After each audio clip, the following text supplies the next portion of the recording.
بسم الله الرحمن الرحيم. أعوذ بالله من الشيطان الرجيم. بسم الله الرحمن الرحيم. الحمد لله رب العالمين. الحمد لله رب العالمين. الرحمن الرحيم. الرحمن الرحيم. مالك يوم الدين. مالك يوم الدين. اللهم صل اللهم صل على سيدنا محمد على سيدنا محمد وعلى آله وعلى آله وصحابه وأصحابه وسلم. وسلم. اللهم صل اللهم صل على سيدنا محمد على سيدنا محمد وعلى آله وعلى آله وصحابه وأصحابه وسلم. وسلم. اللهم صل اللهم صل على سيدنا محمد على سيدنا محمد وعلى آله وعلى آله وصحابه وأصحابه وسلم. وسلم. آمين. آمين. Adá ọpẹ́ fọ́lọ́run. Alhamdulillah. Gbogbo ẹ̀dá tọ́lọ́run dá lọ́lọ́run dè máa ń kọ́ ọmọ dúpẹ́ fún un. Allah. Tó fi dórí àwọn tí wọ́n ti ẹ̀ nígbà ẹ̀san ọpẹ́. Àmàlẹ́kà ò ní gba ẹ̀san ọpẹ́. Ẹ̀san. Àwọn ìwọ̀n lẹ́sẹ̀ tí wọ́n fẹ́ gbà lọ́dọ̀ ọlọ́wọ́ bá sí lọ́hùn ju gbogbo ẹ̀dá lọ àwọn nígbà ẹ̀san. Ọlọ́run fẹ́ kí gbogbo adúpẹ́. Wálé màláàríkà tó sábẹ̀ fún ẹ̀bẹ̀ hàmù. Ó láwọn màláìka náà mọ dúpẹ́ fọ́lọ́run pẹ̀lú pé wọ́n yin Ọlọ́run. Allahu akbar. Síbẹ̀ síbẹ̀ wọn ò ní gbẹ̀san. Nítorí pé wọn ò ní reason tí wọ́n fi ń dúpẹ́. Allah. There must be a reason tí yẹn fi ní pé thank you. Èèyàn àtàjẹ̀nú nìkan ló ní reason tí wọ́n fi dúpẹ́ fọ́lọ́run. Gbogbo ẹ̀dá yòókù nature wọn ni kọ́kọ́ dúpẹ́ fọ́lọ́run àbí Ọlọ́run kàn fọ́sírẹ̀ fún wọn. Ìdí tó kálukú ọpẹ́ tá a dá papọ̀ yẹn ọpẹ́ ẹ̀mí ọpẹ́ àlàáfíà ọpẹ́ pé ta fẹ́ wà láwà but individually yóò ní tó kálukú tó kí ẹ bá lórúkọ pé nǹkan báyìí gẹ́gẹ́ ní nàbà wọn bá ọ létí ní tí mo dúpẹ́ lé lórí gbogbo tá a dá ọpẹ́ lé lórí náà ọlọ́mọ gbà lọ́wọ́ wa. Amina. Ọlọ́run mọ́ sì fi ní wa lára. Amin. Lásàjọ dá Muhammad. Sallallahu alayhi wa sallam. Gẹ́gẹ́ bí àwọn pòfẹ́sọ̀ wa ti sọ lẹ́ẹ̀kan a lè ṣe mọ́lì tẹ̀lú ẹ̀dẹ̀mọ̀ pé nílẹ̀ ní Áfíríkà bí ṣáfíríkà nìkan mọ́ wípé ní Europe mọ́lì continues. Masha Allah. ọ̀kan ní àwọn very big speaker ní ojú ọ̀nà kéwì Abdullahi Jibri Radiyallahu anhu. ó ní lecture ní yáyì 487 lectures ní tínẹ́rì ẹ̀ ó fi ọ̀rọ̀ bàtó sẹ́yìn sí 487 places ló ti deliver lectures this year ìjọ mi méjì ìjọ mi mẹ́ta ló dẹ̀ lọ káàkiri ni so morning continues. Masha Allah. ẹ mọ̀ ìyẹn ló sọ pé tí morning ni náà àti bí rabi àwọn àdókà ní Muhammad sallallahu alaihi wasallam. ẹ bá ní kí ẹ wá sọ̀rọ̀ sí pé kó wá sọ̀rọ̀ nípa irun kíkí irun yẹ ta ló kí dáa kí ní Ànábì náà ló kí Sallallahu alayhi wa sallam. irun dá ní irun Ànábì ní sọ́ọ̀lù ká máa Ra'aytu ni usalli. ẹ máa kí òun bẹ́ẹ̀ ti rí mi tí mo Ti ń kí. wọ́n yọ ìdí ọ̀dà you are still celebrating Muhammad. Sallallahu alayhi wa sallam. Gbogbo tí ẹ bá sọ wáyé pé Muslim gathering ni Ànábì ló celebrate wọ́n yọ ìdí ọ̀dà the most èyí tó wá kọ́ nígbà kan ni pé tó bá dáná kìámà kò sí kẹ̀kẹ́ láti kìámà to celebration of the holy prophet. Sallallahu alayhi wa sallam. ẹ̀yin ẹlẹ́sìn ọmọ bí yóò I'm going to your topic. Sallallahu alayhi wa sallam. Bọ́lá yẹ kí n sọ̀rọ̀ ọ̀rẹ́ mi. Sallallahu alayhi wa sallam. Tó bá dáná kìámà Na'am. wọ́n ní gbogbo àwà nínú wàhálà. Wọ́n ní èdè tó yẹ pé equivalent yẹ 50,000 years. 50,000 years yẹ kì í ṣe 24 hours per day. Ẹgẹ́tẹ̀ light year 286,000 kilometers per second. Na'am. Ní ọ̀pọ̀ calculate 50,000 yẹn ẹbí ó ti di billions of years yẹn ọjọ́ kan sì ní olóòlò. Allah. Tó bá láti àmọ̀ yẹn tí gbogbo wá ní gbogbo ẹ̀ ló wà ní wàhálà ó ló rò ó mọ̀ ọ̀pọ̀ wá tó yẹ pé á làágùn òógùn yóò dẹ̀ di odò wọ́n ní tó yẹ pé àwọn ìwà bọ́ǹ pé ọlọ́run tí ẹ̀ dájọ́ kọ́mọ náà wọ́n náà kọ́mọ àjẹ́nà wà àjẹ́nà. sallallahu alayhi wa sallam. pé àlefitna tó aṣáájú mi náà ìgbà míì trials and tribulations ló lè dúkú lọ. tó bá fẹ́ pa á nìfẹ́ pa wá wọ́n náà yí pọ̀ wọ́n náà sọ fẹ́ fọ́ lọ. gbogbo àwọn náà sọ fẹ́ fọ́ lọ wọn tó àwọn àpò òní sọ bẹ́ẹ̀ ẹ̀jẹ̀ ká ẹ sọ pé ámínà. onídọ̀ yẹn àwọn èkó wà lábẹ́ àlàáṣì. àlàáṣì ọlọ́run sì tóbi ju gbogbo nígbà sí lọ. Allah. tó bá kó wá síbẹ̀ kò sẹ́ni tí ó bì. alábìjẹ́ ni ọlọ́sọ pé alẹ́kùnrin àlọ́sẹ̀ àbẹ̀fí bí. kẹ́rù ìbáàrò pé mo jẹ́ náà ní ìjẹ́. wọ́n ti ọlọ́run burú yóò burú rẹ̀. wọ́n lọ́ba dáadáa ní yóò jọba dáadáa náà.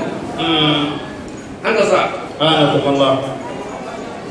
Which was the Qiyamah is all about the celebration of the Holy Prophet. Sallallahu alaihi wasallam. Wọ́n ti gbogbo àwọn ọ̀dọ́ Ádámù pé Ádámù olùdáná ló jẹ́ sọ.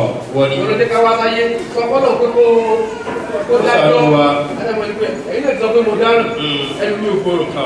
Wọ́n Ádámù ní alẹ́ lè bá Núhù ní èmi mo ní kọ́lọ̀ ń fàyè rẹ̀ nígbà yẹn ṣé mi mo dá wọn ni. Wọ́n kí ló dé gbogbo ànájọ Ọlọ́run ni wọ́n ní one opportunity láti béèrè kankan. Ṣé Ọlọ́run ò fẹ́ ṣe tẹ́lẹ̀ tí ó ṣe?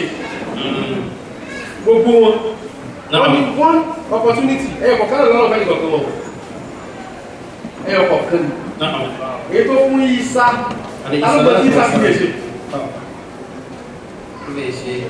Ànábì Ìsá. Àmọ́. Ó fi jókòó dìde. Ó fi jókòó dìde. Òkú kọ́ lórí dìde.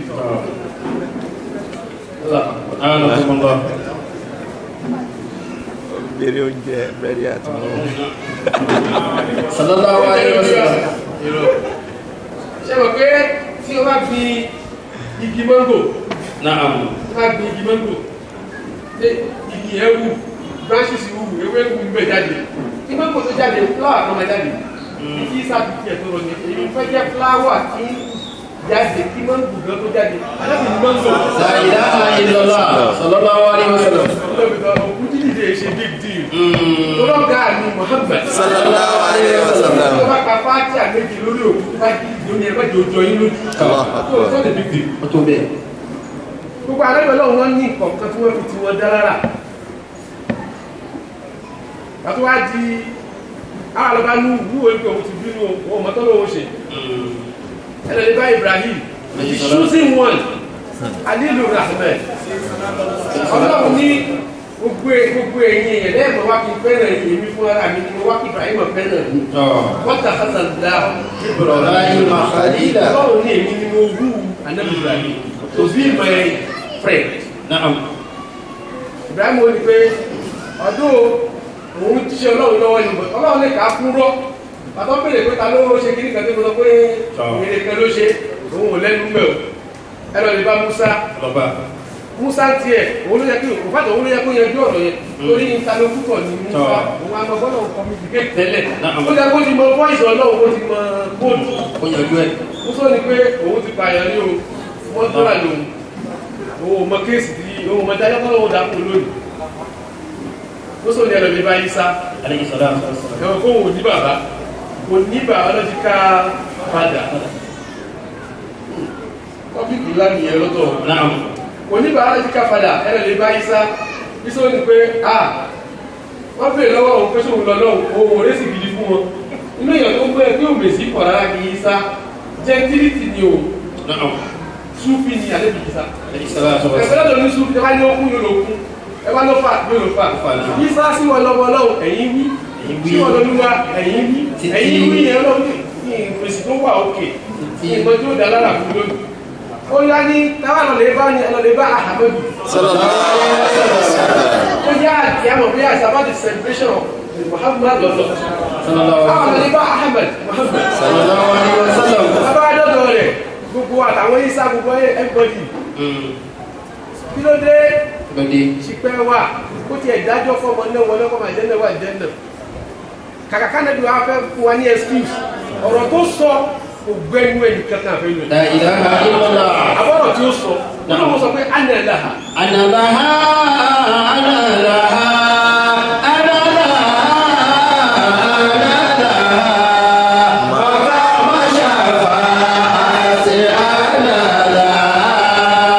Ana laha gẹ́gẹ́ bí ana laha, èmi náà mo tó bẹ́ẹ̀. gbogbo wọn ni wọ́n lórúkọ tí wọn alẹ́ ìwádìí òun ò nílùú tó wà fún kó àlàyé òun tó gbé ẹ̀dá àwọn àlùmọ̀ òun láti yàgò. tábà fẹ́ràn rẹ̀ jẹ́ àrífẹ́ràn sallallahu alaihi wa Muhammad. tọ́pìkì ká ń bá bọ̀ mo kí kàlẹ́ gbogbo àwọn dignitaries àwọn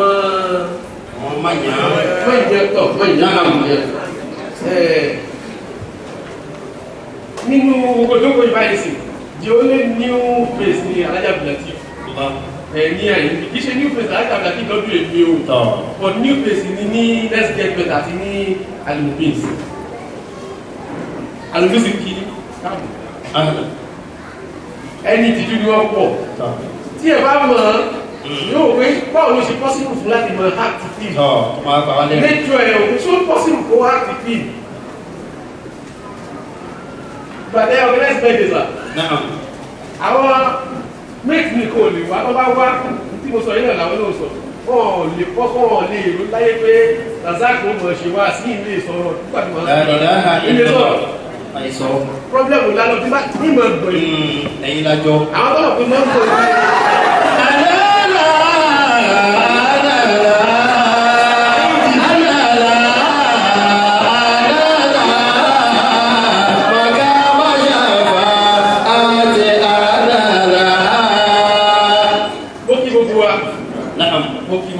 because of the time frame mo mọ̀ pé gbogbo yín mọ̀ mi dáadáa tí ìbá mẹ́rẹ̀ṣẹ̀ lórúkọ kò sẹ́ni tí ó bínú I'm very sure of that because ẹ tó bá mọ̀ mi dáadáa in fact èyí tí mo sọ yìí gan is not kò sí inú attitude mi because mo ka time púpọ̀ mo value time 24 hours yẹn tó fẹ́ mi that is the problem kò tó rárá bí pé kọ́lọ́ yẹn sẹ́ńdẹ̀ kó di bí 52 hours ní one day bóyá ní manage online ní manage that's why someone being was stressed mo fẹ́ ṣe gbogbo láàrin 24 hours ó dẹ̀ mọ́ wà worrisome gbà mí. ní Let's Get Better tá a kọ́kọ́ sọ̀rọ̀ 99 names orúkọ wọlá treat yẹn Rob ẹ wí náà Rob mọ̀ microphone sọ tá ló mọ̀ ẹ̀yà ya Rob ẹ wí yìí ẹjẹ́ sọ kíkà fún yín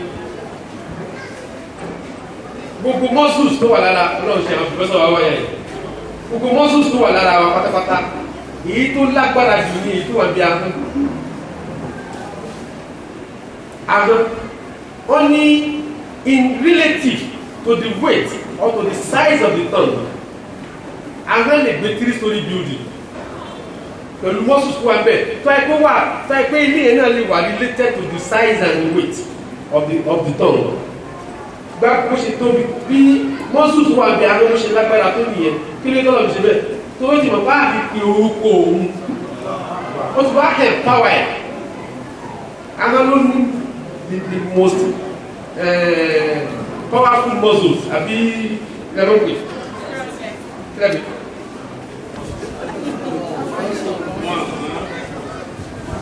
Yàrá ìyá sọ́nà ẹ̀ yàrá àmì nítorí ẹ̀ kí n mújọ́ yẹn gẹ́gẹ́ kó sọ fún àbí ìsọmọ orúkọ yẹn ni ó wà ní first introduction ọlọ́run pé ní Quran ẹ̀bá tí Quran the first verse Bismillahirrahmanirrahim ó wà constant gbogbo sura lẹ́tì rí first verse tẹ́lẹ̀ kọ́kọ́ rí ní Quran ni alhamdulillahi rabbil alamin the Lord of the universe yẹni jẹ́ alamin ní ẹ̀ka gbogbo tó wà ní existence with the exception of the creator himself gbogbo tó dá pátápátá ní jẹ́ alamin òun nìkan ni ò sí nínú alamin la ilaha illallah gọ́dọ̀ yẹ kí n gbọ́ èyí ó wá ní ẹbá gbé rọ́pù ẹbá gbé nínú ọ̀síwájú ìwáyìí ẹbá gbé orúkọ jẹ́ káàkiri lórí ìdí ẹ̀bọ̀ tó kọ́lá máa tí tírètì ẹbá gbé nínú ọ̀síwájú rọ́pù ẹjọ́ sàpọ̀tẹ̀ òní ní rọ́pù àwọn ìyàgbé báàlù yóò gbé báàlù yẹn lọ orúkọ ọlọ́run tó sọ pàpẹ́ ọlọ́run wà righteous ọlọ́run ọba dáadáa first of wọ́n àṣẹ́gbé tàyé o báwo ló bá máa yẹ di ìgbà mi láti orúkọ ẹlẹ́ ẹ̀kọ́ ọ̀gbọ́n orúkọ náà ti lónìí tẹ́tẹ́lì kẹ́sì ẹgbẹ́ kẹ́sì 2000 naira fún yìí ọdún bẹ́sì.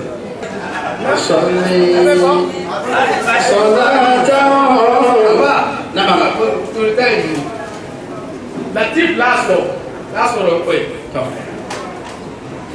òun nìkan lórúkọ náà tó bẹ̀rẹ̀ pẹ̀lú lam. There is no other names nínú settings 99 names yẹn tó bẹ̀rẹ̀ pẹ̀lú lam. Lam tẹ́lẹ̀ rí yẹn òun ní òjìjí alif. Tẹ́bá kọ alif báyìí àbá wá kankan tá a fẹ́ fi represent alif bí igi.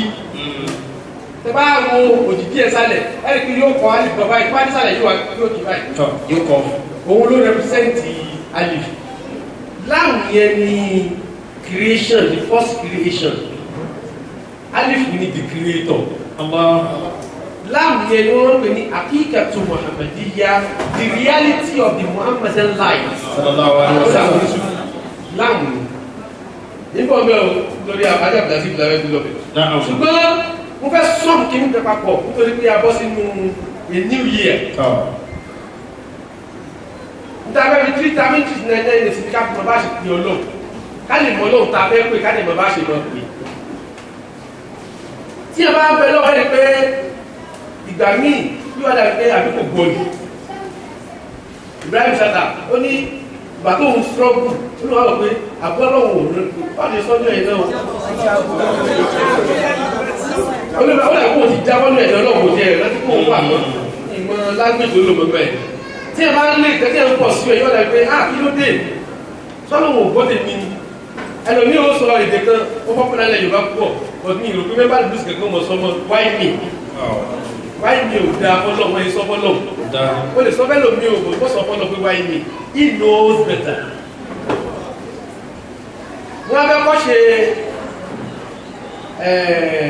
aláàjì tó dé oyè lọ́wọ́ èmi náà mú fọ́múlà kan wá lónìí bóyá ó tiẹ̀ lọ bí wọ́n lọ ìjọba tí ń bọ̀ the 5 F's of therapy 5 F's F márùn 5 F's of therapy tá a máa ń lò tọ́pọ̀lọpọ̀ a máa lò láti fi fáìtì tí ń bá ń ṣe ọ̀pọ̀lọpọ̀ ẹ̀rọ àbí application wrong. Number 1 fight tí nǹkan bá dájú pẹ̀lú mi yóò bá jà yóò kàn mọ́ wíṣẹ́ àmà rẹ̀ lónìí because takillaha lálẹ́ àhàdá wà á dàbí táyà takillaha lálẹ́ àhàdá wà á dàbí táyà kúnná bí àná lẹ́yìn làmọ́ yá kéde ìlà yóò sí bàgà. ẹlòmí fáìtì ni ó fẹ́ bá wàhálà yẹn jà pé olóògbé àpín nígbà o yóò abẹ sí ní àpláyà àwọn kankan yóò àpláyà ọgbọ́n yóò àpláyà agbára ọlọ́run tẹ̀ sí negate fún ilá hawla wala quwwata illa billahi al-aliyyil azim. no fight it. ẹlẹ́ẹ̀kejì the second half flight ẹlòmí ò họ yóò họ fún pé yóò họ ní ajá fọ́ọ̀nù flight ẹlòmí ò họ lọ ní pé òun lẹ́lòmí ò fi lọ lè kókun so ó lè kókun fẹ́ fi escape wàhálà gbèsè ayé òun flight so where la manja wa la malja wa la manja kò síbi tó fẹ́ lọ ọ̀dọ́ lọ́nà padà. Allah ó di méjì. ẹlòmí the third F freeze ẹlòmí ò kọ́ ọ̀gbà fẹ́ lọ jẹ́ no kí ló pè afisa rẹ̀ pàdé ọ̀pọ̀lọpọ̀ jáde kájà láyé Tawakkalu. Tawakkalu túbọ̀ ìbọn bẹ̀ freeze ẹlẹ́kẹ̀ẹ́ni the fourth F friend ẹlẹ́bí ò bá mú wàhálà yìí lọ rẹ̀ yóò lò sí di bára kú ó ti mara ó tẹ̀ tí wá di ọ́bì la ilaha illallah. ẹlẹ́bí ò mú ní friend the fourth one the fifth one ni flop ẹlẹ́bí ò kẹ̀jẹ́ kí ní ẹ̀kẹ́ làwọn mọ́lẹ̀ flop ẹni márùn-ún yẹn àwọn ọ̀nà ways tàbí fi ń tàkù wàhálà yẹn ó dẹ̀ rọrùn ọlọ́sọ̀bá lè bá Muhammad tẹ́tọ́lọ́run bá ń ṣe kẹ́kẹ́ lọ́wọ́ ó ní reason mo ní the spiritual wisdom trials and tribulations ó máa ń ní ìsìtọ́lọ́run fi ṣe ìkẹ́ tó bá fẹ́ ṣe law lam tahrik as-safina la hazaha al-malik ìtàn Ìdírù àti Musa ìtàn Ìdírù àti Musa gbogbo ọlá gbọ́ pé Ìdírù òun làfà Musa ó gbé Musa wọnú ọkọ̀ Ìdírù bá ba ọkọ̀ jẹ́ wọ́n jẹ́ gbé wọn lọ́fẹ̀ẹ́ ni bà tó padà yára rí pé tí ò bá bọkọ̀ yẹn jẹ́ ọba kan wà tó ń gba gbogbo ọkọ̀ tó bá tuntun tí Ìdírù ò bá bọkọ̀ jẹ́ wọ́n bọkọ̀ lọ́wọ́ wọn kọ̀ nínú ìgbẹ́ fi ṣiṣẹ́ mú wisdom tó gbọ́ láwùlà àkàtòdò náà tí èyí bá ṣe pé Ìdírù pa ọmọ nítorí ọmọ kan ọmọ tí ó ṣẹ̀ láàfin àbá wàlìdè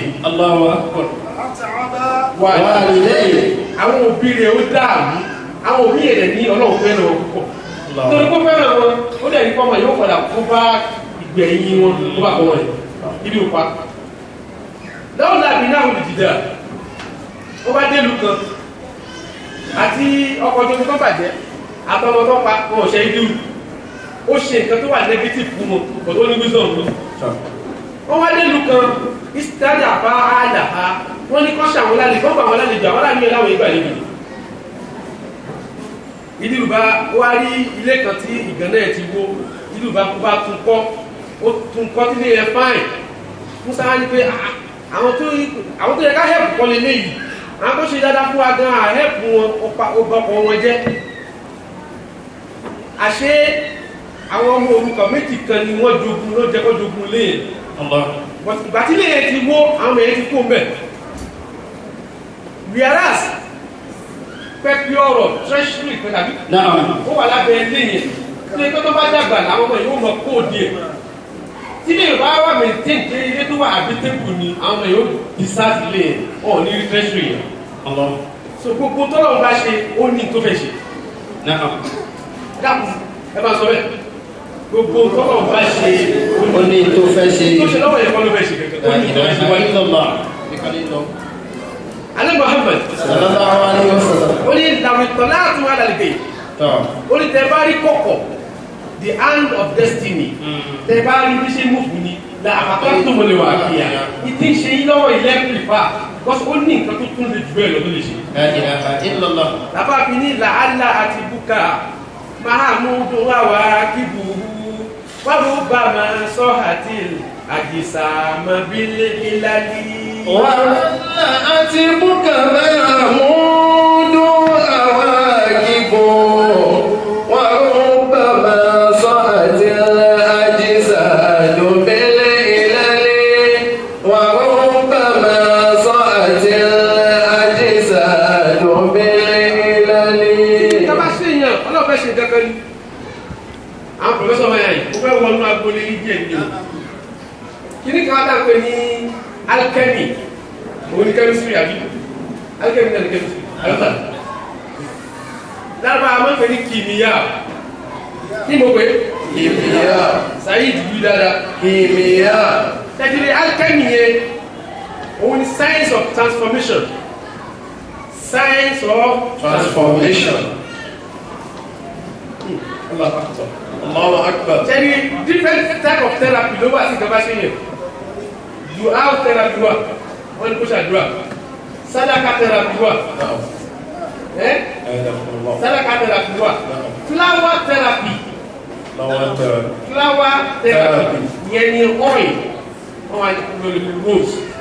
Rose water ní kó lò. Flower therapy. Flower therapy. Stone therapy. Gemstones. Stone therapy wa àwọn stones kan àti pé nípa pọ̀ yẹn tó bá tẹ̀ lórí ló sì fi ó lọlẹ̀ because of the vibration ti ń bẹ lára ẹ̀ ẹni tí bá jẹ́ fún tẹ̀sùn bá láyé tó ní ó gbọ́dọ̀ lọ lè kọ́ ní design gbọ́dọ̀ kọ́ science of vibration and radiation ó lè sọ̀rọ̀ nínú ayé tá a wà ní sinmi ẹ̀ ó gbọ́dọ̀ mọ̀ pa quantum mechanics sàsáwù fún mi gbogbo ní sọ yìí ilé ìwé kọ́ mo ti kọ́ o àbábílẹ̀ ló kọ́ mi o èmi mo translate sí ọdí ọlọ́run tààrà láàrín ìgbọ́lé ìwé kọ́ mi ní wọn mọ́ mara wọn There is 7 stages of spiritual alchemy. Mo fẹ́ fi wé ní tí àwọn professor kọ́ wa ní school. Calcination. Ẹ máa kọ́ nítorí ní explain ẹ̀ púpọ̀. A máa bá lọ ní frequent kini. Dissolution, separation, conduction, putrefaction, fermentation, distillation, and coagulation. Àwọn tàbá wọn bá jẹ dáadáa mo ti treat topic yìí dáadáa. Wọ́n sì sọ kíní kan tí ó wà níbi kíní kan tó fi wá di kíní kan tó fi di kíní kan tó fi wá padà sí kíní kan. O ní pé ló fi jẹ́ pé ẹ̀kọ́ pé kíní kan kì í tán. Ó ti parí náà kò tán o. There is 7 stages of transformation in spiritual alchemy. Nínú àwọn therapy yẹn, àwọn kan wà tó jẹ́ pé understand ẹ̀ dáadáa. La'alla atibuka mahamudu hawakibuhu وربما صارت الأجساد بالإلل وربما صحت الأجساد بالإلل. understand ẹ̀ dáadáa ní kí n jẹ́ pé ta bá ń bẹ lọ́wọ́ lórí nǹkan kan yóò wá dàbí pé à ń waste time wa. Age that way. Do you know the name of this age? And just age. No. This is the age of doubt. Iye méjì ti wọ ọ̀rọ̀ Ọlọ́run púpọ̀. Kódà ìmọ̀ mọ́ṣáláṣí gan ọ̀pọ̀lọpọ̀ doubt Ọlọ́run wíkàn kì í rẹ̀. Certainty nípa Ọlọ́run won't diminish every day because akẹ́kọ̀ọ́ tó yẹ ká kọ́ gẹ́gẹ́ pọ̀ Ọlọ́run. Ẹlòmíì tí wàhálà bá dé Ọlọ́run sọnù. Ẹlòmíì tí gbígbàdúrà bá dé Ọlọ́run sọnù. Allahu Akbar. Kí ló dé gẹ́gẹ́? Ẹ ti di gbogbo wa a ní spiritual tendencies. Spiritual tendencies. Ẹ dákun mo fẹ́ ká ní òtẹ̀ dáadáa. Spiritual tendencies. Ẹ ní káwọn kan lónìí wọ́n ní pé ẹ gbọ́dọ̀ ṣe wíìrìjì, ẹ gbọ́dọ̀ ṣàṣàlátù, ẹ gbọ́dọ̀ ṣe kíní, ẹ gbọ́dọ̀ ṣe kíní. Oríṣiríṣi náà mọ̀ sọ. Oríṣiríṣi. Nítorí pé wọ́n narrow spiritual tendency wá sínú mọ́ṣáláṣí nìkan. They narrowed it pé obligatory prayer, the ritual obligatory prayer tí wákàtí márùn-ún wọ́n ní ìyẹn nìkan náà ní tendency tá a ní láti fi bọ́lọ̀ sọ̀rọ̀ láti fi dé lọ. Whereas láti tí mo fẹ́ kọ́ wa ní ẹ̀rọ ní wá ní lórúkọ alìlẹ̀tì. Spiritual tendency wa. ربما صحت الأجساد بالإلل وربما صحت الأجساد بالإلل. Tendencies yẹn wọ́n nẹ́rù ẹ̀ fún wa. Ẹlòmíì náà òun náà nẹ́rù ẹ̀ síbi tẹ̀sùbà. Àkọ́má ní wòlíì nìyẹn wọ́n ti wá sí tẹ̀sùbà sí. Ẹlòmíì nẹ́rù ẹ̀ síbi àṣírí. Lágbáyà yẹn kó máa jágbájágbá àṣírí. Kó máa jágbájágbá àṣírí.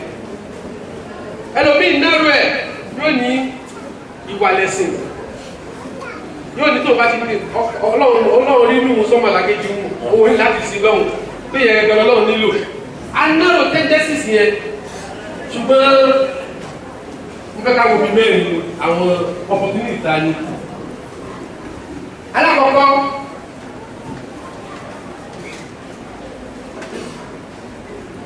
generosity. Àwọn tó lè jẹ́ pé ní lágbájá yìí wà líyìí Ọlọ́run ni. Mo ń wo program kan ó ní where have the saints gone? Mo làwọn wúlò Ọlọ́run ti lọ lọ́ba yìí. Tí mo kọ̀ sí mọ́ ìlú.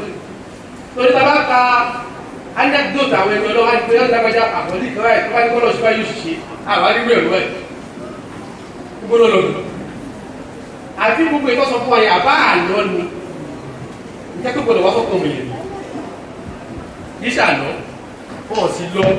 Bọ̀ títorí pé kíní kan ti gba gbogbo nǹkan lọ́wọ́ wa, materialism ti gba gbogbo nǹkan. Generosity. Ẹni mo náà bẹ̀rẹ̀ pẹ̀lú generosity because ibi tó wù mí kọ́ ló ń ka mi fún mi yẹn. Generosity. kí yẹn lè tọrẹ àti rí àwọn tí wọ́n tọrẹ ọrẹ náà ta títí ọlọ́run sì ní lágbájá ẹrú wọ̀nyí wọn ó ní ìmọ̀lú àdàdàbò ṣòkòrò ọ̀pọ̀ nílùú ìjọba àdìyẹ ó ní àwọn ọ̀rẹ́ dáúdà àwọn àtúnwò àtàwọn ọmọ rẹ̀ wọ́n mọ̀ pẹ́ dá púpọ̀ ọlọ́run sì gbàgbé lẹ́kọ̀ọ́ kí yẹn lè tọrẹ ẹnìkan bàtọ́ kọ́ yẹn lẹ́ Muhammad ó ní kíríkan fáliyẹ́tà kí lá àsáàhì ó ní táwọn yẹn bá fẹ́ tó bá tálẹ̀ bá jáde ó kó olùdarí ẹ̀kọ́ sí mọ́sálásí ilé bàbá fún àkọ́bá ìlókun ìfẹ́ àkọ́bá ìlókun tí ó wà ní fún wọn gbogbo ẹ̀ tán tó bá tún wá tán tí ẹ̀rọ ìbá tún wá ba àdébò tó wà lọ lè yáwó. wà láwọlá àyàkún fi káfí gẹ́rà rúbọ̀ ìhè làjá dábìyà fàlíyà dàkí ńlá àṣà ìlọ. ọmọ akọrọ kan lọ́wọ́ yóò máa kùn yóò wá jẹ gbèsè yóò jẹ gbèsè lọ́rẹ́pẹ́tẹ́ ẹnìkan wá ní pé ẹ̀yin tẹ́ ń bèèrè kan lọ́wọ́ yìí ẹ bẹ̀rù Ọlọ́run ẹ̀yin tẹ́ ń bèèrè kan lọ́wọ́ yìí tí o bá sì nǹkan kan lọ́wọ́ ẹ̀ mọ́ tẹ bá bèèrè ẹ̀yìn rẹ̀ yóò bìrì lọ́wọ́. That's how far generous my beloved Muhammad sallallahu alaihi wasallam. Generosity tẹ́ndẹ́sì ẹ tí bá mọ́ ń tọrẹ kò sí ojú èdè ìgbà lọ́lọ́lọ́ inú ọrẹ títa ní sádàkà sàrà ṣiṣẹ́ anẹ́bíwá ní pé àsàdákà tó sì fi hù gádà bẹ̀rẹ̀ ahmed sàrà tẹ́rí yẹn a máa pa ìbínú Ọlọ́run bómi tí máa pa iná anẹ́bí tó ní àsàdákà tàrúgbò olùgbàlà a máa lé àdánwò lọ ó fi ní sàrà ṣiṣẹ́ a yóò pùfẹ́ tìyẹn láti kúkú gbóná mẹ́ta tó so ó ní ẹ̀mí sàrà tẹ́rí yẹn ó ní àwọn ẹjẹ́kẹ́mí yẹn gùn ẹbí bàtí bí ọkọ̀ alẹ́ kí ó pé sàrà àwọn ẹjẹ́kẹ́mí yẹn gùn fọ́nà lẹ́bí sọ bẹ́ẹ̀ kí ní kẹta pọ̀sí lọ́kọ̀ọ́jọ́ ẹ̀ pé òótọ́ ni ó pọ́sí gùn dáadáa tí example tó fẹ́ fún ẹni life experience mi bàtí Nàìjíríà kó sí World Cup 1999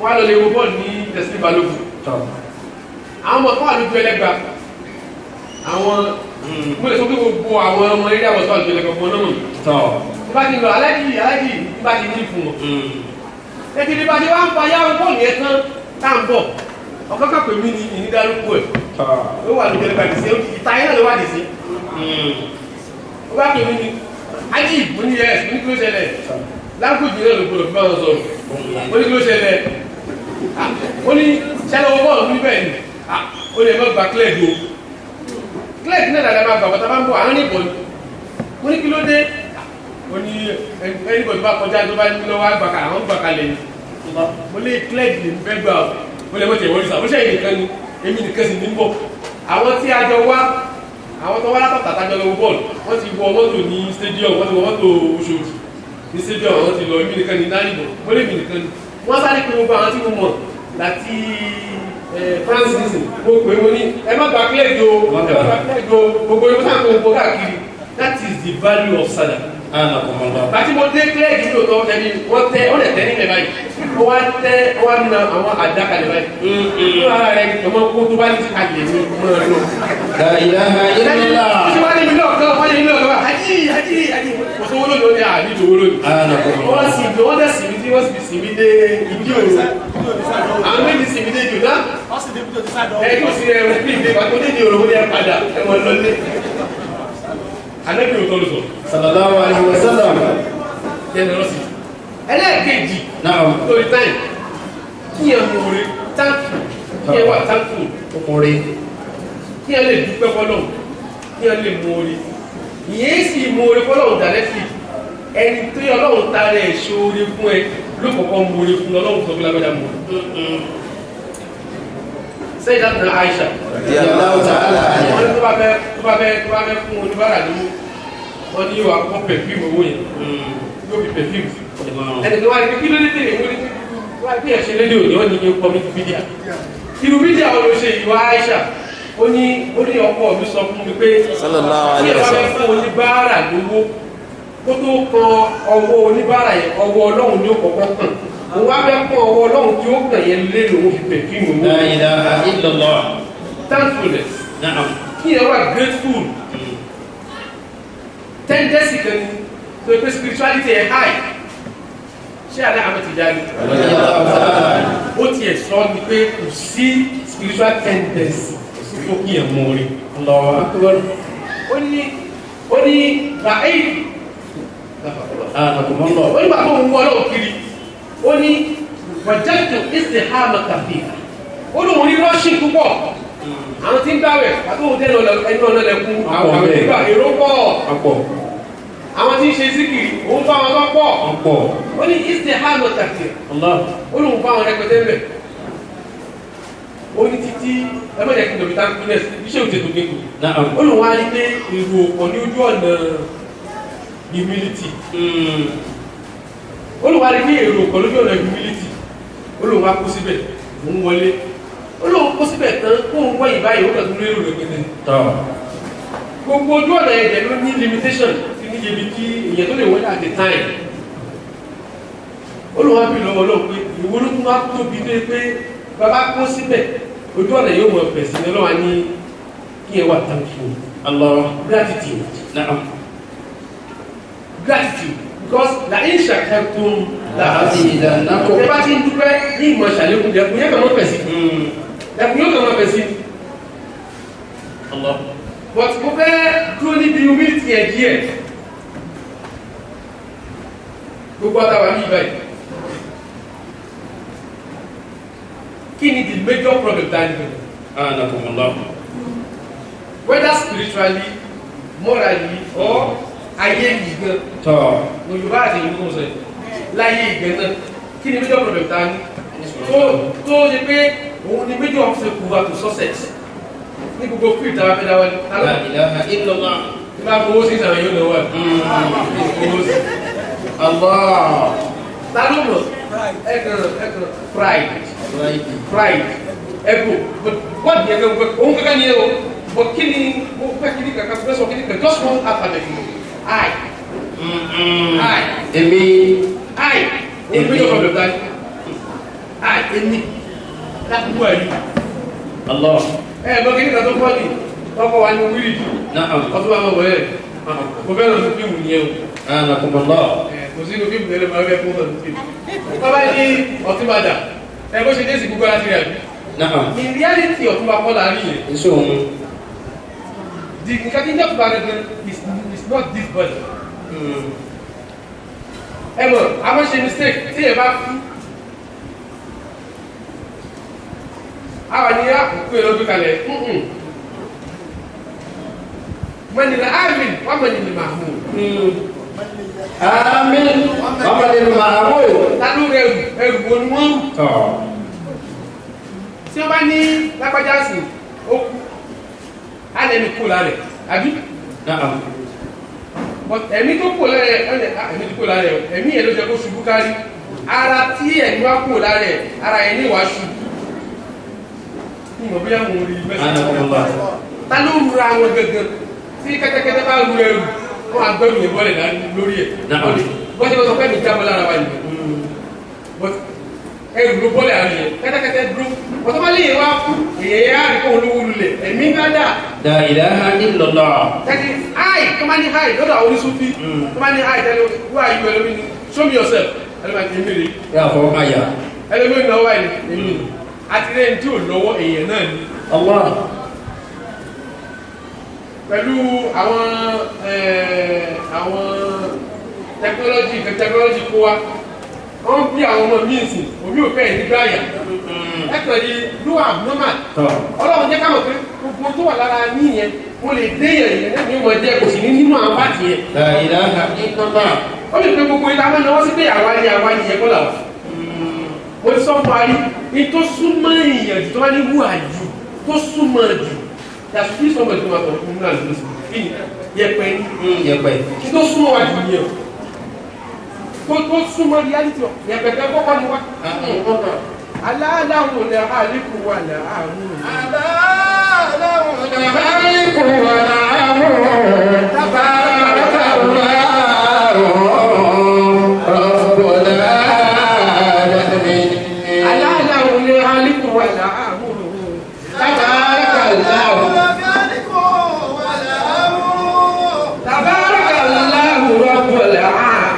alamin tabarakallahu rabbul alamin. Ayé méjì ló wà, ayé amú àti ayé kálukú. The physical and the metaphysical. Ọlọ́run ní gbogbo ẹ̀ ọlọ́run ní méjì. Ìdí ń jẹ́yàn ó beyond the ẹ̀pẹ̀ yẹn gan, but ìyẹn ló fún ọ̀la káyìí tí wọ́n lè wí tí ò ní dàrú.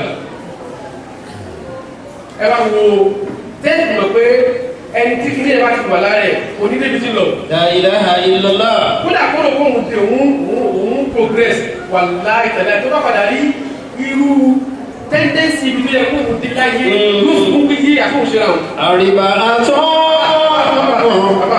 Ọkọ lè gẹ́ Adam, Anabi Adam. Alayhi salatu wa salam. Ẹ ṣe dáadáa fún. Alayhi salatu wa salam. Bàtà Ọlọ́run dá. Na'am. Ọlọ́run wá dá. Kó tó dá ó ti dáhùn ẹnìkan. Àjẹnú, màláíkà, kàrùbíyù, ràwàníyù. Ó ti dáhùn rẹpẹtẹ. Ó dá nǹkan rẹpẹtẹ. Bá Ọlọ́run mọ̀ nǹkan dájú gbogbo wa lọ. Àwọn tábà dá nǹkan tábà dá tán, nǹkan tí kìíní yẹn kí láṣẹ máa wà fún. Ọlọ́run tó dá wa ìtàbẹ́ ìdìbò fún fífi ẹ̀ka Parí ẹ̀. Fami Ọlọ́run ti dá gbogbo ìkàlẹ̀ gbogbo táà ní ìdí ó ti dá kalẹ̀ kó tó dá wa. Pàtó wá dá Adam tán. Alayhi salatu wa salam. Ọlọ́run wá ní wá Adam Adam asma àkúlẹ̀. Ọlọ́run ní gbogbo orúkọ ọmọ Adam. Àwọn àbádá lórí ẹ̀gbẹ́ orúkọ owó ló fi mọ̀. Wá Adam Adam asma Àkúlà.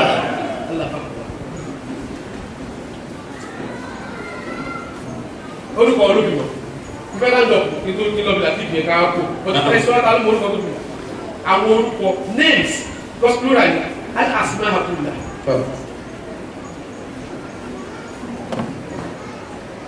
ṣe mọ̀ pé tí wọ́n bá tábà bímọ ẹ̀sìn bímọ ẹ̀sìn ẹni ẹ̀ ti dàgbà but láti tọ́ ṣe bí birth and death ẹgbẹ́ tó bá gbé lọ sí ṣọ́ọ̀ṣì kan wọ́n wà ní wọ́n la ìtí ẹ̀ wọ́n lẹ̀ tó là á lóhùn ẹsẹ̀kẹsẹ̀ yóò sì mọ sọ̀rọ̀ it's not possible. No possible. No possible. Because ẹtìrí adàgẹ́gẹ́ di kọ̀mpútà yìí wọ́n bá lọ rà wá lọ́jà wọ́n mọ̀ á install àwọn software yẹn sílẹ̀ yẹn ọkọ̀ bí ó ti application kọ̀ọ̀kan tó lè ṣiṣẹ́ ní ẹsẹ̀kẹsẹ̀ yóò sì bẹ̀rẹ̀ sí ní mọ colours ọgbà nínú àwọn ìwòsàn color therapy wà ìbẹ̀bẹ̀ color therapy wà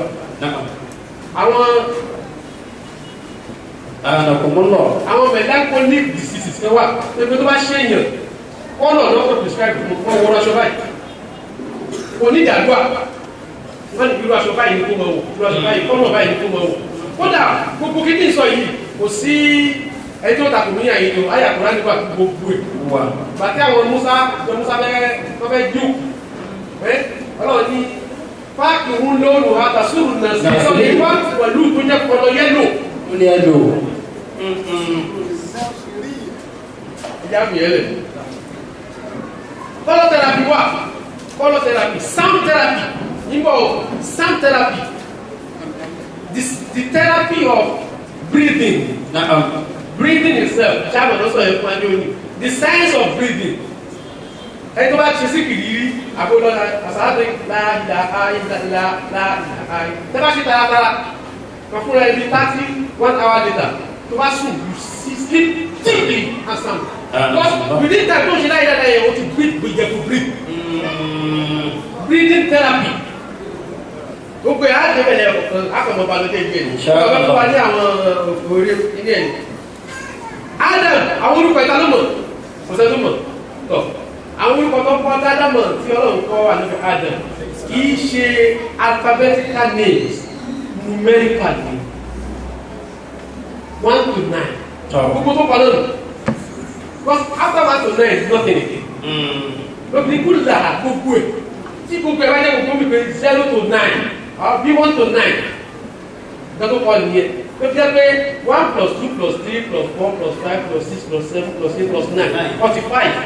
And that is the numerical value of Adam itself. Adam meant that Alif, Dal, Mim. Alif is 1, Dal is 4, Mim is 40, 45. The application of those numerals. Donc, ṣẹ́rí ẹ̀tọ́lọ̀ bá kọ́ lẹ́kọ̀ọ́ tọ́lọ̀ fún ní àgbọ́yé nípa òǹkà ìmọ̀ tó mọ̀ ó kọjá àtàwà yòókù o. ó ní àwọn tó ń dá kọ̀ǹpútà lẹ́bi ń gba owó wádìí sí. jẹ́ ká máa gbà á. numerical spelling numerology ni mílíọ̀nù lè jí. ẹgẹ́tẹ̀ afáàlú kan. àbùkárẹ́ kan lọ. bọ̀ títorí pé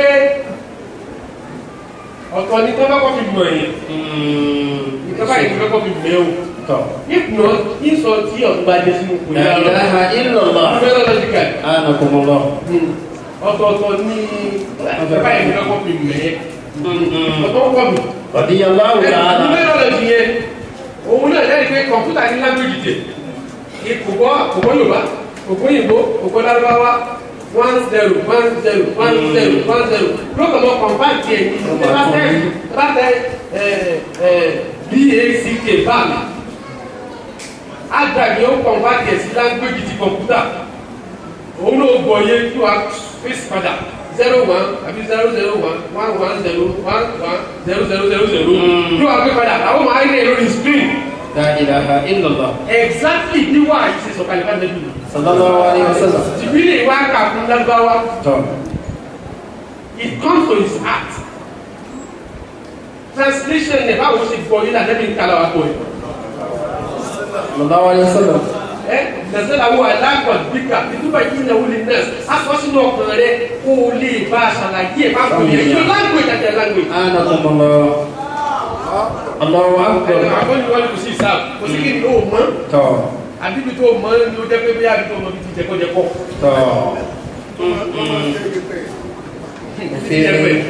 Ìsáàbù kọjá yẹ pé. Ìsáàbù lọ́wọ́ kọ́ mi yẹ pé agbo náà fi kọ́ mi. Agbo lásán wristwatch. Àwọn yóò ní ìbò báyìí, lóògùn ìjọba yóò báyìí, wá ṣe báyìí. Tó báyìí sí, ọ̀sẹ̀ kọ́ ló ń yẹ pé lọ́nu. Ó ti rí náà lórí. Radiyallahu anhu. Ṣètánì wá takò Adam Ọlọ́run ní kọ́kùnrin balẹ̀ gbogbo aláàbọ̀tọ̀ yẹn Ṣètánì takò Ọlọ́run dẹ̀ máa ń fẹ́ béèrè question lọ́wọ́ yẹn fún àìtó takò etí mo ní kó forí balẹ̀ fún kílódé tó balẹ̀ forí balẹ̀ fún adábọ̀tọ̀ mú àìbá Ṣètánì ó ní àná àìrò mi àyàwó bẹ́tà dàn La ilaha illallah. problem Ṣètánì sí ìlú Tọ́ ana khayru minhu. mo lóore jùlọ à ń bẹ́tà alákùtàlí nìyí náà alákùtàlí mi tí wà alákùtàlí àti ìwúlọ́pọ̀ Binari wàlátà omi tí.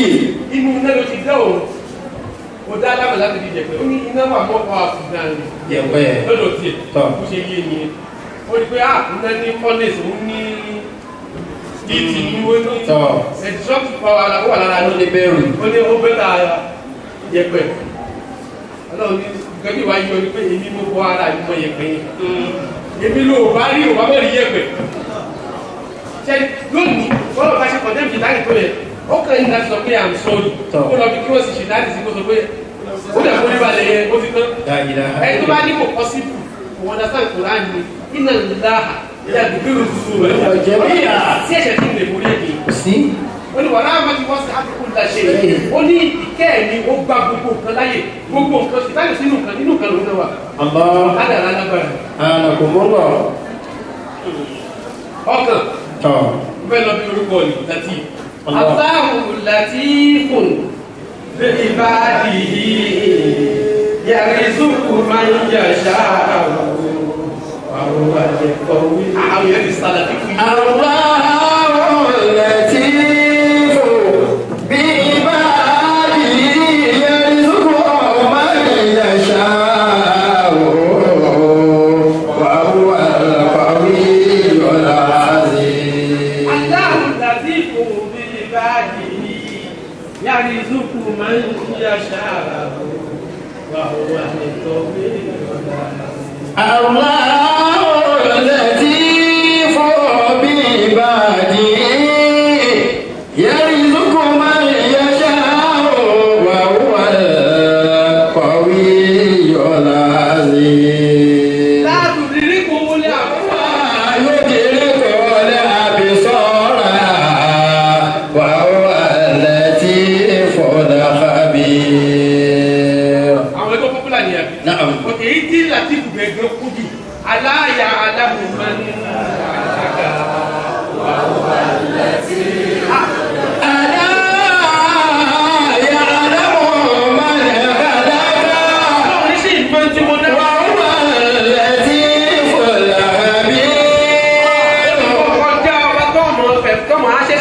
sọ fún ألا يعلم من خلق وهو اللطيف الخبير. aláya alámọ̀ máa ń aláka ọlọ́run ní ṣé kò fún wọn tó dámọ̀ ẹ̀ fẹ́ bẹ̀rẹ̀ sí ní ara rẹ̀ fún ọlọ́run ní mo mọ̀ Allah.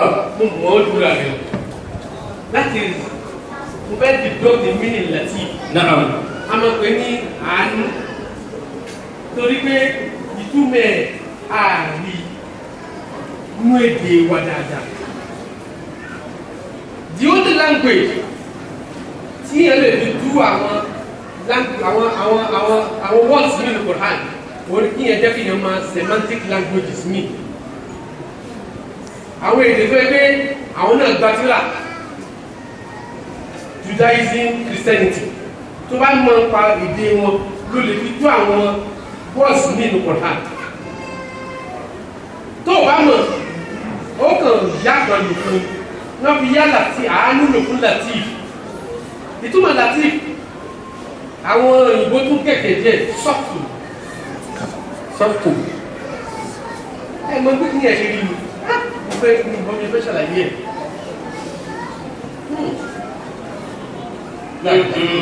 La ilaha illallah. aláya alámùhùn mẹ́rin ألا يعلم من خلق وهو اللطيف الخبير.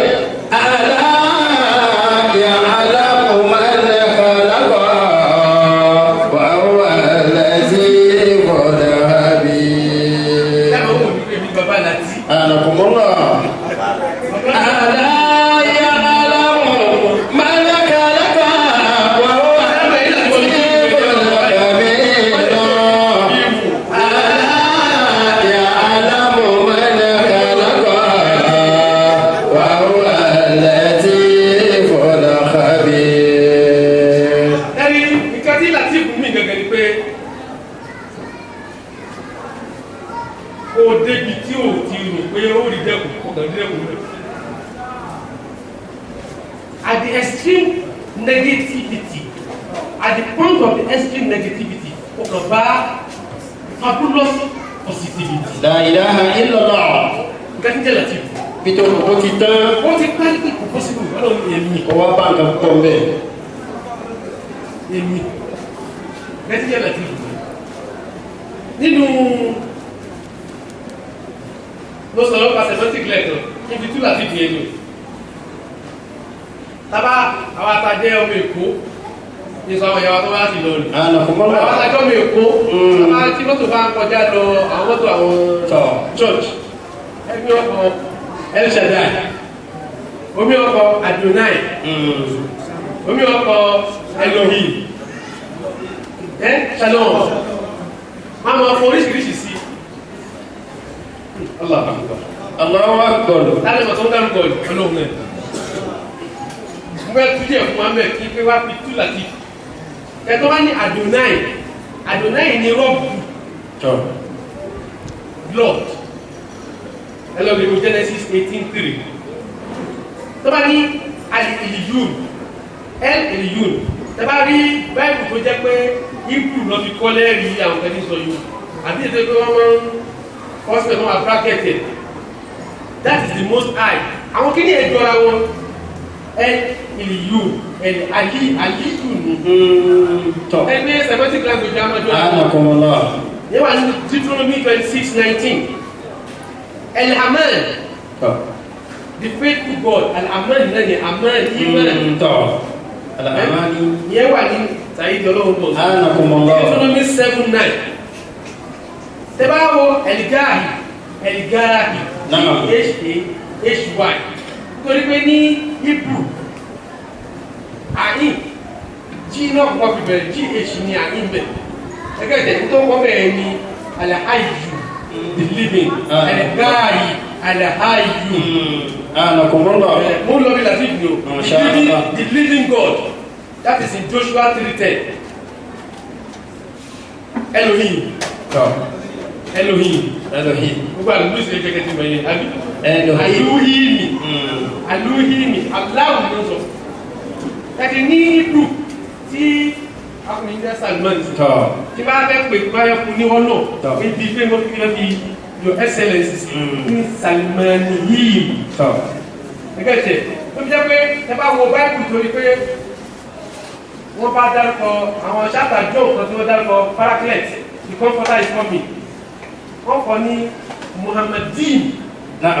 Muhammadin. Muhammad wọ́n á fi yín yẹn sí the honour. The honour. Sallallahu alayhi wa sallam. Elohim yẹn ni Allahumma. Elohim Allahumma.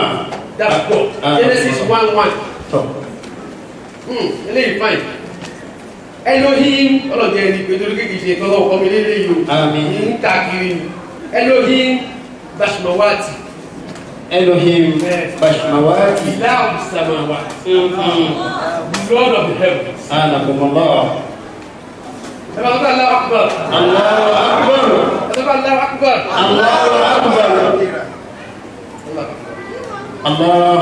Aláàláwo la kálíkù wà láàmú ìkó. Aláàláwo la kálíkù yẹ kọ́.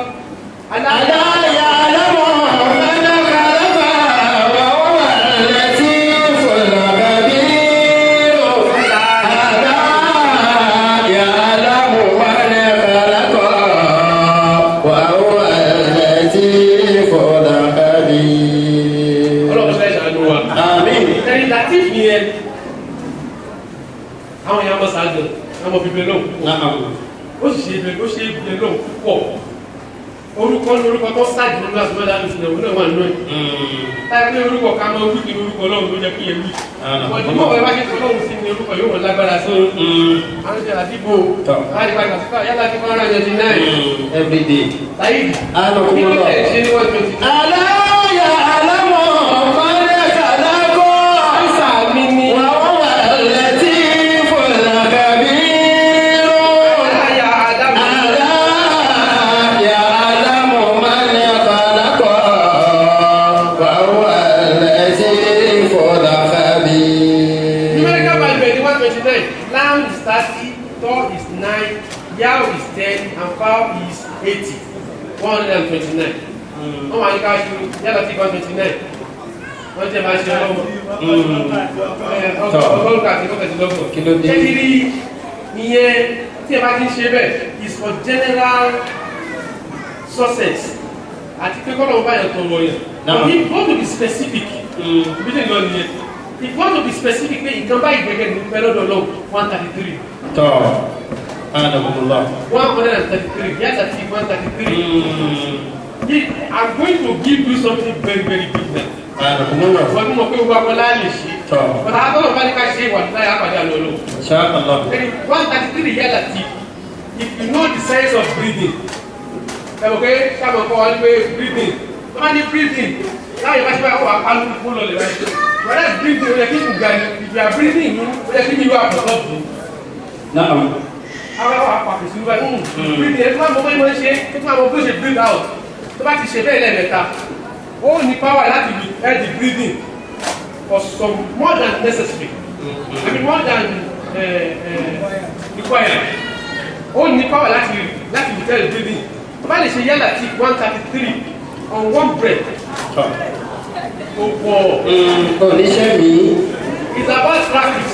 طب. Just about practice, wọ́n bẹ ṣe díẹ̀. Ó ní ìbéèrè gangan, ọkọ̀ bẹ ṣe díẹ̀ ìpadà yìí. Láì ìdásí láì láàdúrà fún ọ. Ṣé Muhammadu Gali náà wà lọ́sẹ̀ ìyá ni? Yálà tí 3,000 on one breath nínú sùjú wítìrì. طب. Wọ́n láì tẹ̀sán. Wọ́n ní tó bá gbórí kókè báyìí tó sùjú nìyẹn, wọ́n ti mọ̀ fún ọ̀sán góòlù nínú. لا إله إلا الله. Wọ́n láì tẹ̀sán. رضي الله عنه. Wọ́n láì tẹ̀sán. It's just about practice. It's just about practice. طبعا. Àwọn ṣé o fún mi ní kíní kan jọ̀kan? Wọ́n ní ó ṣe lé lórí ẹ̀mí kan. Ó wà ṣe mẹ́ta ìlú rẹ̀, wọ́n ṣe yẹn lórí ẹ̀mí kan. Wọ́n ti gbé èmi, bẹ́ẹ̀ ni orí ẹ̀mí kan ni mo ní. Àwọn ìlú ọmọ ní kéèké ẹ̀.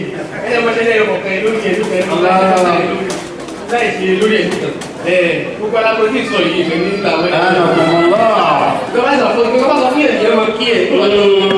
ألا Àwa yálà tí 133 kan bẹ̀rẹ̀ sí ní ṣe kọ́bẹ̀ sí ní practice 66 on one bread. Increase it to 80. Ìjọba bá ti rí 100 ṣe 133 ti ṣe. ṣe. Kò ní ní ẹ lára àwọn tó bí lónìí. Tẹ́tí bá ti bá mi tú ọ̀pọ̀ lè ṣe 133 on one bread. Nínú sùjúdì wítìrí ẹ̀ ìdàdé ìsábà ti wítìrí. tó bá ti ṣe lásìkò yẹn ní sọ pé o kí wítìrì jẹ mọ́ ó dáa kíkún rẹ̀ nítorí tó bá kí jẹ mọ́ tí wọ́n bá ti gbórí sókè ọlọ́wọ́ gbórí sókè ní o ó dáa ṣe láti dá wítìrì rẹ̀ kí wọ́n ṣe yálà sí 133 ó kẹ́ ọlọ́wọ́ ṣe báyìí ọ̀dá yóò ṣe ọ̀dá àtàlẹ̀ 133 this is why it is 133 tó wọ́n bẹ̀rẹ̀ lọ́wọ́ ẹ̀ tó bá bẹ̀rẹ̀ tẹ́lẹ̀ lọ́wọ́ ń ṣe the numerical value is 129 tẹ́tọ́ bá ti wá ṣírò numerical value kan ó mú wá ṣírò iye alphabet yẹn fọ́ọ̀lù náà tọ́ ya fa plus 129 133 òun ló jẹ́ pé Allah is 66 numerical value ọ̀tọ́ kò pé àtọ́ ìpé ṣí Allah 70 because Arabic mẹ́rin náà ni Allah to make it 70 ó ti conclude yẹn all round robin ni 133 ọlọ́run wọlé aṣáájú ẹ̀dá Muhammad sallallahu alayhi wa sallam yálà tí 133 yẹn níbi sábà ti wítìrì tó bá di kí wítìrì ẹ̀ the last sujud ó wà foríbalẹ̀ yẹn ó wà ṣe yálà tí 133 wà ọlọ́run you have to be specific ọlọ́run àánú ọ̀nà tó máa pàṣánú yẹn pọ̀ lẹ́yìn tí wọ́n fẹ́ kọ́ ló kọ́ ṣe wọ́n ti tó fẹ́ kẹ́kẹ́ ló sọ tó ń fẹ́ am I communicating? Indeed.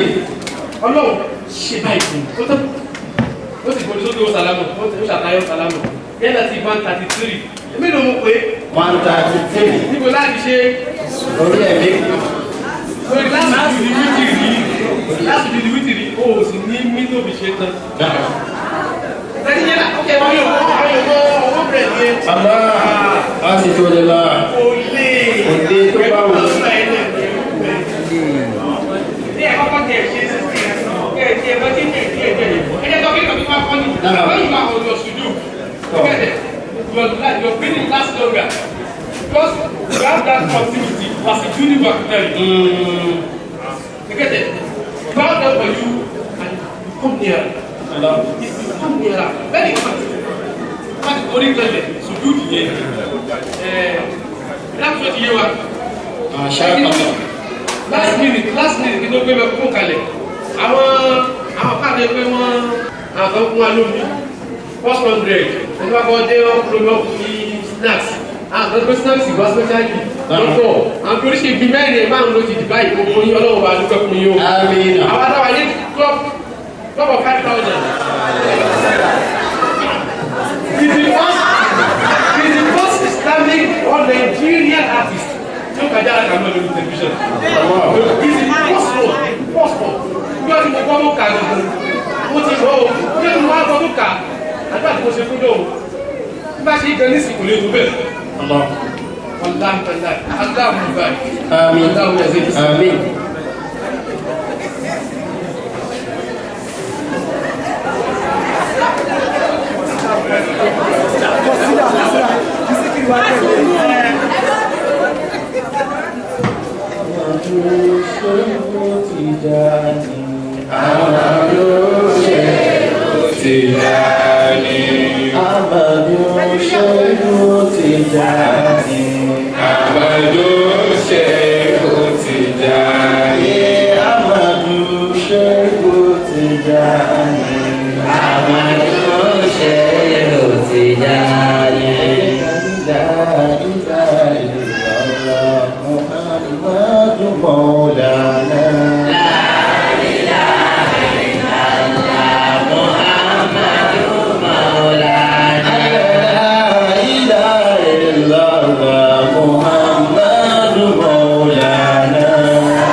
ناصر لنا حق الحق وآله إلى صراط المستقيم وعلى آله حق قدره وعلى آله.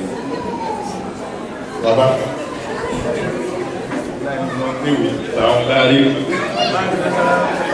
ọlọ́dárí nígbà wa mo fi anẹ́bì mo fi kí mo wá sí ẹ̀yìn mo wá fi kí gbogbo kalẹ̀ ọlọ́run ìfẹ́ anẹ́bì náà ọlọ́run ò ní yóò parí láìláì.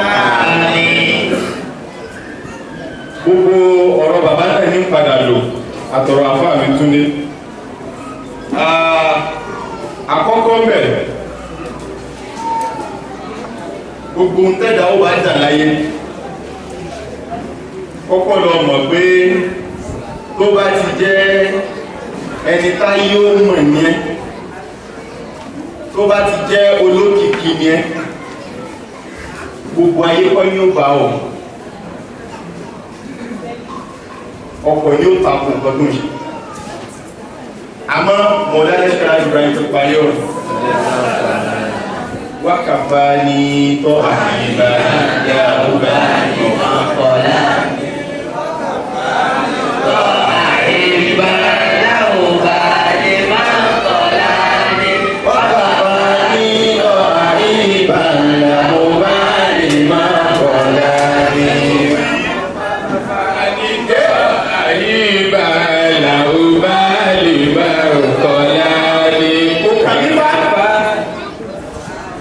gbogbo ayé bá ní mo kọ̀yìn sí ẹ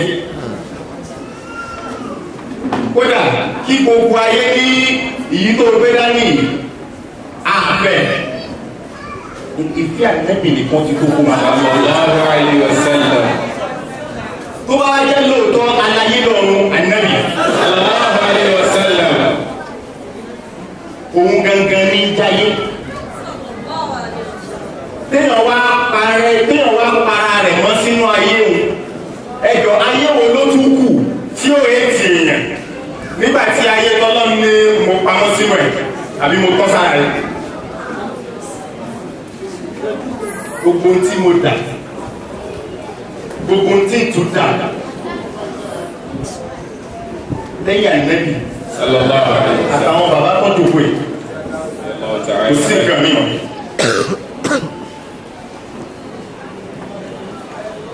So I'm going to start with my own story. Oh, I can't even cover. Pé mi ò mẹ́ni tó jẹ́ ṣòro. Allahu ta'ala ààrẹ. Àmọ́ mo máa ń ráwọn èèyàn. Kọ́ bá ráwọn ẹni ọlọ́run, wọ́n wá lóṣù. Wọ́n á máa sáré tẹ̀lé wọn. Lọ́dún náà náà mo máa ń wí pé kí n jábàjábà táwọn ilé kan. Lédè tẹ́ mọ̀ sáré tẹ̀lé yẹn ká. Àmọ́ nígbà tó wá yá kíní tó máa ń gbé kọ́rùn tó máa ń jẹ́ akọ́tò ṣe Ibrahim sí mi ìmọ̀ bí tí mo ti rí mo sí àkọ́kọ́ pé mo máa ń dédé gbé kọ́rùn mo sì máa ń bú wọn àmọ́ mo máa ń gbé kíní ẹ̀ kọ́rùn àṣọ wà nílẹ̀ mo ń bọ̀ wá bẹ́ẹ̀ títí lọ́jọ́ tí mo kó ṣe Ibrahim àṣẹ́bẹ̀rẹ̀ lórí ire mi ni ká ní mi ò kò wọ́n kí n tó wọnú iṣẹ́ tíátà máa ti parẹ́.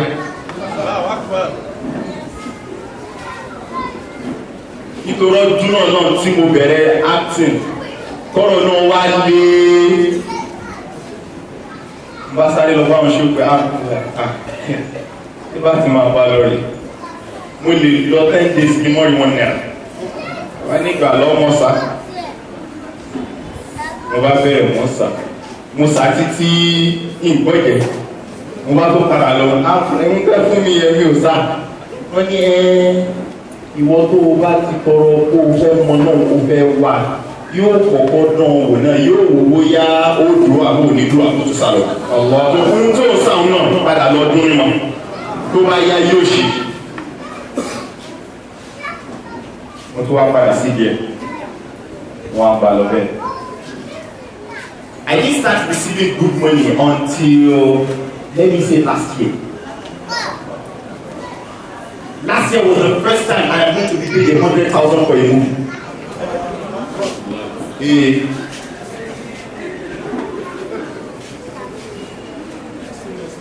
Well, it's been mo lọ kan rí mo lò 10 days ní Ìlọrin nígbà mo ṣe bá wọn fún mi 1,000 wọn kò fọwọ́ pa mí lórí mo dẹ̀ ti ṣe tọ́sùn I finished from the university in 2007 and I was like, hey, can say, I need to move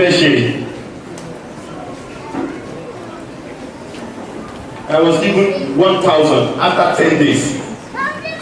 Wọ́n àdé fún mi lóúnjẹ o, kò sóúnjẹ, tó bá tún ṣe tán owó ẹ̀ náà ló máa fi gba òtẹ́ẹ̀lì tó máa sùn. Ṣáà ní sọ kò ṣiṣẹ́ ó lè gbọ́dọ̀ sí dáadáa wá sí káàkáà ni.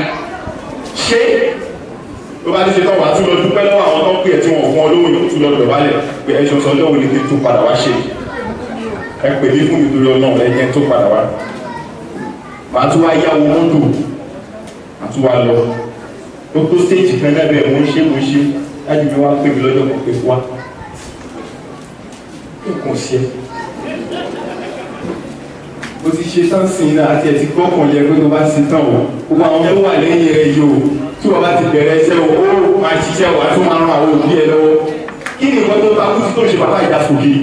Wà á tún wá délé, wà á tún ní ẹjọ́ sá ẹ̀yà lówó wọn ti bẹ̀rẹ̀ sí fún wa lówó. Ìbí kan sọ wọ́n yìí. Ṣé wọ́n ti wá bá lọ yìí? Mo ní nǹkan tó ń wù bèrè. Wọ́n wá sọ lọ́jọ́ náà. Ẹni èmi ò mọ igbó fẹ́ ṣe. Àmọ́ mo bẹ ẹgbẹ́ náà lé pé gbogbo òní tó bá ṣe kọ́nà bẹ fàgbákà sí. Wọ́n wá fi mí. Then, mo wá bẹ̀rẹ̀ sí lọ fọ́gbọ́n. Nítorí one thing is certain.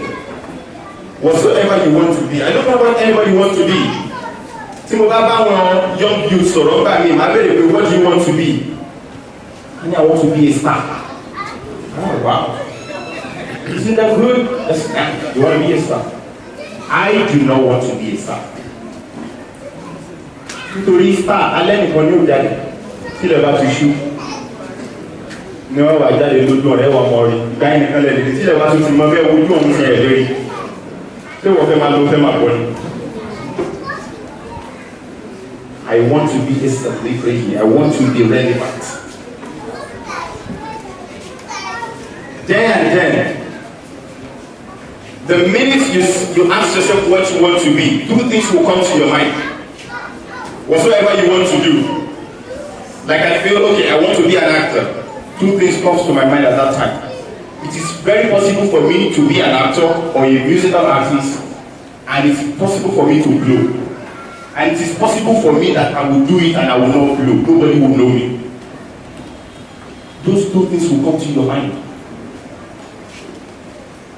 Try and answer those questions. If I blow, and then a lot of people know me, what do I want to do with that blowing? What do I want to do with that fame? Answer that question before the fame comes. Nítorí ọjọ́ tó bá dé tí ò bá rí question yẹn dáhùn fún mi yóò sọ ọ́nù. O lè má yọ ẹ̀dá báyìí. Now try and answer the question of tí mi ò bá blow, what do I fall back on? Ṣé ìwà takú síbẹ̀ ní ìníṣe nǹkan mímọ́?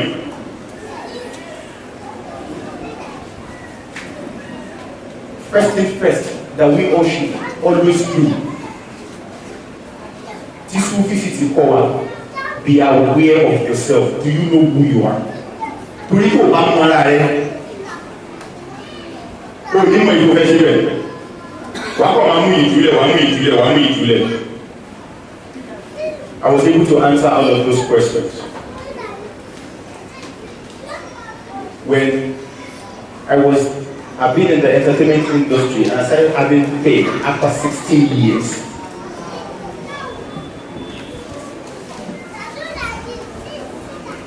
My fame comes 16 years after. I would dance around from one place to another, from one place to another. I had to look from one place to another. And I was doing all of that.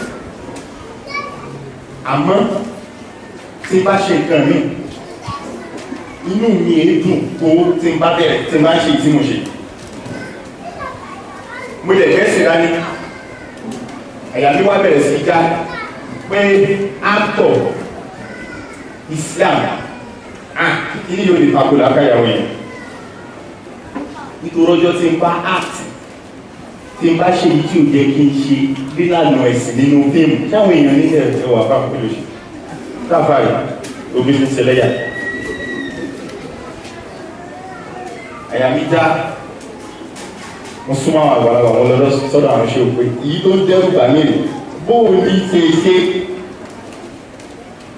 nítorí kiri kan máa ń dẹ́rù bà mí àkọ́kọ́ ni gbogbo nǹkan tí máa ṣe tí wọ́n máa fi ti níbu Islam ó máa ń dẹ́rù bà mí nítorí àkọ́kọ́ ni pé Ọlọ́run òkú níbi wípé yóò fíìmù mélòó mo ṣe láyé àbí wọ́n wípé mo ṣe pọ̀ tó ohun tí ó bí mi ni pé ibo ló ti bá Islam ibo ló fi ilẹ̀ sígbà tó kúrò tí n bá ti rí dáhùn mo ṣàpapọ̀. Then I was able to realize the fact that bí ìbá ẹjẹ́ àbá ti ń lecture àti ibi tọ́nà ti fẹ́ lómi náà ìlànà tí mo wà yìí tí mo bá wá padà gbé kí ní ò dání mo ṣẹlẹ́yà. When I started my Friday talk on Instagram that I will recite the verse of the Quran and all of that. Ẹ̀mí mi máa fẹ́ bọ̀. Wọ́n ṣírò kò mí ní lọ́sí pé kí ní fi lè. Gbà tó tẹ́sẹ̀ tí wọ́n máa ń pè mí ní 419. Wọ́n ní àmọ̀ pé tó bá ti kà lọ́jọ́ Friday àwọn èèyàn máa ní kó send account number wọ́n máa ń fún ẹ lówó. Ó ní ẹwà àwọn ẹlẹ́yà. The only thing that makes me continue that stuff was and at the time I started it, mo wá rí ìran àwọn èèyàn nínú GM mi. Lóbìnrin lọ́kùnrin, tọ́mọ mi bá wọṣọ tó bá send ẹ̀ sórí Instagram, ẹ̀ mọ bí pé sáwọn òbí ẹ̀ travel. Wọ́n sì travel wọn bẹ́ẹ̀ ọ̀rọ̀. Kò mọ̀ yí tóun ṣe mọ́ ni ó ti sọ̀nù. I saw a series of ladies with the fact that you are an actor. Why do you carry religion on your head like this? When you mean, my team is no. Whatsoever you do, the minute you leave God out of it, people might know you.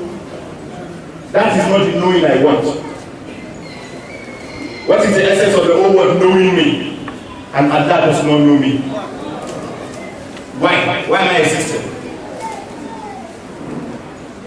If Allah knows me, then the whole world knows me.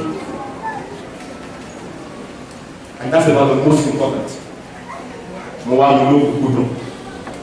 Ọlọ́run wá padà ṣàánú. Alhamdulillah, when Ethel called me that they want to do an advert, I wasn't around. Eventually they used Gabriel. When I saw the advert, Mama, welcome. When I think we could buy it. You're more serious. I don't know. When they now called me back again, and now did the one with the rainbow, and me. I said, "Allah, brother, you check, my baby." I said, "Gbogbo yìí táwọn bàbá wọn ṣe tí mo máa ń ṣàmì o, àṣàmì o lọ́nà kọ́ máa lò." I didn't say a word in that advert except Ami Mami. I say yìí tí màmá ń ṣe wọ́n, yìí tí gbogbo àwọn bàbá yìí ṣe ni mo ṣàmì. And they did that. When they now want to do another one, wọ́n tún wá wò pé ẹ tún tún pé ẹ jẹ́ òwe yóò tún wá. I wasn't in the country. And they said, we will wait when you shoot it. When I come back, the next day, we shot another one.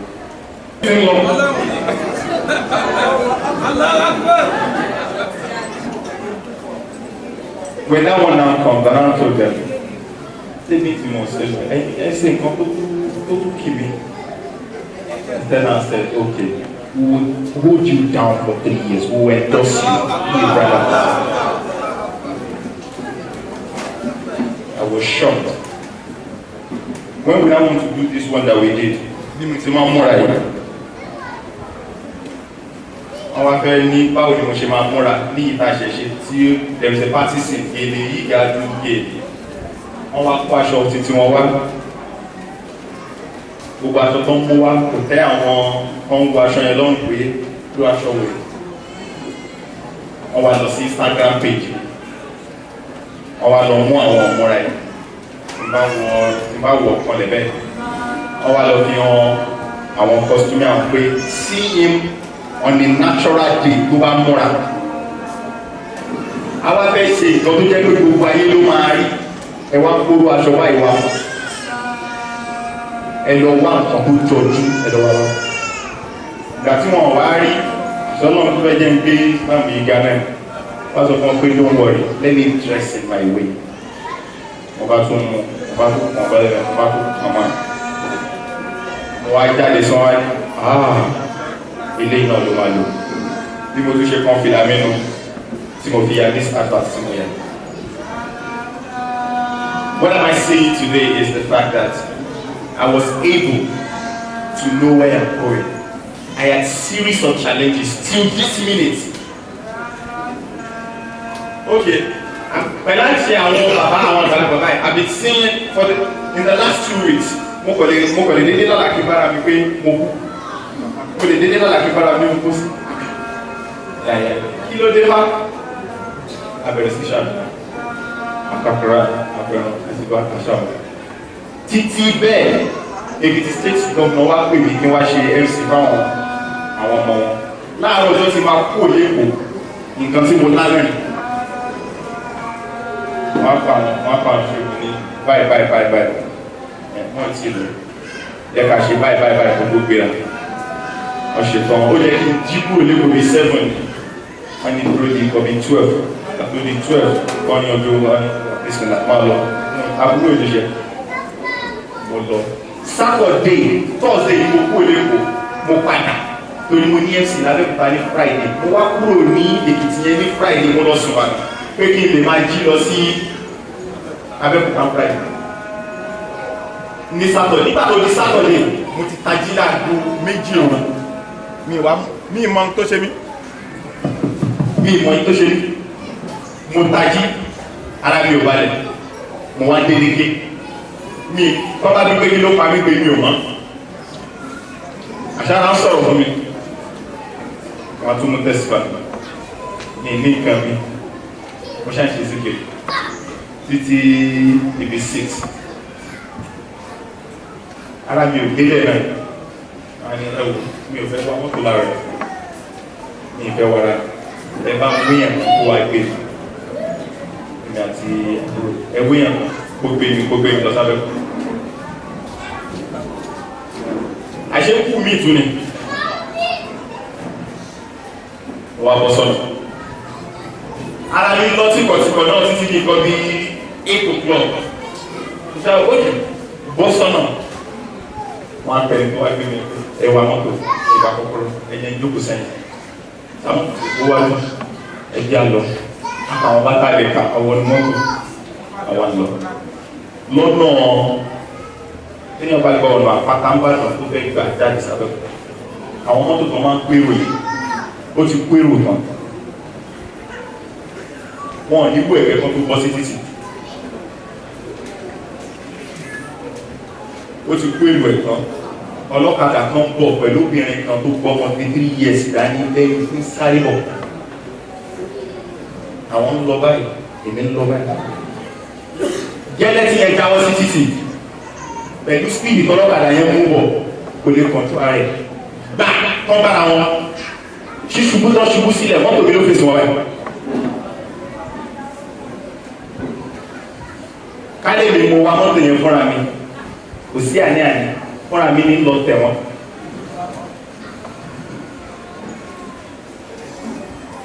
dráìvà yẹn wá mú ọwọ́ ó sún àpẹ ó ṣe mórílégún tiẹ̀ sáà mórílégún tó jẹ́ pé ṣíṣubú tán ṣubú sílẹ̀ táyà ọ̀kadà yẹn ló ha ilẹ̀kùn mọ́tò mi lọ́wọ́ yẹn aṣá sùn síwájú bá ṣe sún wájú mo kọ̀ wẹ̀yìn mo rí pé àwọn èèyàn ti bò wọ́n èmi rò pé wọ́n gbéra wọn dìde pé ó ọlọ́run ti yẹwọ́ ẹ̀jẹ̀ kan àsúnsíwájú ọ̀rọ̀ ráwọn ìran ọlọ́kadà tó ń rọ́pọ̀ látẹ̀yìn pásọ̀dára dúdúdú kí ló dé wá wind down ní ẹ̀ẹ́rí pẹ́ ti pààyàn èmi sójú yín fọ́ ẹ̀rí tó ṣẹlẹ̀ ó ti fẹ́ di gbogbo yìí nearest police station náà ẹwà ní wọbẹ àṣé gbígbá tí mọ́tò yẹn gbá tó gbá ọlọ́kadà yẹn àtòbìnrin àtọmọ wọn bó ṣe ń pọ̀ nílẹ̀ yẹn orí ló ń wálẹ̀ orí obìnrin tún fọ́ kálẹ̀ sẹ̀sẹ̀ ọmọ owó ẹ̀ nìkan ní kankan ṣe kò lápá kan báyìí lára mo bá wára wọ police station náà mo mú kọ́kọ́rọ́ mi fáwọn ọlọ́pàá mo ní mọ́tò mi rẹ o ẹ wọ ara rẹ̀ dáadáa ohun tó ṣẹlẹ̀ rí ẹ lọ sí sìn mi nítorí àwọn ọlọ́pàá gbogbo wọn ti rọ́wọ́ ta olúkálùkù wọn bí mo ṣe wọ́ bẹ̀ ọlọ́run ní kí n rí pé olólùfẹ́ mi ní gbogbo àwọn tí bẹ́ẹ̀ bẹ́ẹ̀ kí ló ṣẹlẹ̀ kí ló ṣẹlẹ̀ báyìí ló ṣẹlẹ̀ ẹ lọ wò wọ́n rí pé mo fi yò pé mi ní fọ́ọ̀tì àmọ́ ariwo tí gbogbo ayé bẹ̀rẹ̀ sí pa ní ibẹ̀ yẹn lẹ́sẹ̀kẹsẹ̀ tí gbogbo ayé ti gbọ́ ni pé abdulaziz ló pààyàn wọ́n tún rẹ̀ ló tẹni tó kọjá yìí òun ló tẹ̀ wọ́n á jòkó wọ́n á kú sẹ́kùn wọ́n á fi sára tó fún àti ojòkó bẹ̀ títí dpo dé ó ṣe lórí ìwọ ni èmi ni kí ló ṣe báyìí ẹ wò ó wọ́n rí pé mo free wọ́n ní ọlẹ́ níwẹ̀ẹ́ ṣe máa lọ mo ní ẹ mọ̀ jẹ́ lọ pẹ̀lú ariwo táwọn èèyàn ti ń pa yìí tí ń bá fi lè kúrò ń bí ó ṣe é ṣe kán lẹ́yìn ọlọ́pàá ti gbowó lọ́wọ́ mi kán lé lóòótọ́ yìí mi mo ṣe ẹ̀jẹ̀ dúró ẹ̀yìn ojú gbogbo ẹ̀ lójú mi látòkè délẹ̀ ẹ pé àwọn ẹbí ẹ tó ní tó lò kú torí gẹ́lẹ́ tó ṣẹlẹ̀ dráìvà yẹn sá lọ mo ṣáà ní láti pe gbogbo àwọn tí mo mọ̀ àtàwọn gáràjì kankan wọ́n ṣàrí mú kó wá padà jẹ́wọ́ fún nǹkan kí ni gbogbo àlàyé tí mo ń ṣe bí ìbá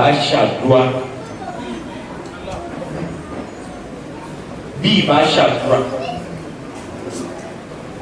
bóyá èmi gangan ni ká ló lè wé tó bá wá jẹ́ báyẹn náà ni torí mi máa ń wí fọlọ́ tó bá kù ṣẹ́jú kan tí máa kú lójú ọ̀nà tí máa fi stamp sílẹ̀ ọlọ́run ò gbogbo ẹ̀rẹ́ ní gbogbo ẹ̀ lórí pa ní kẹ́kẹ́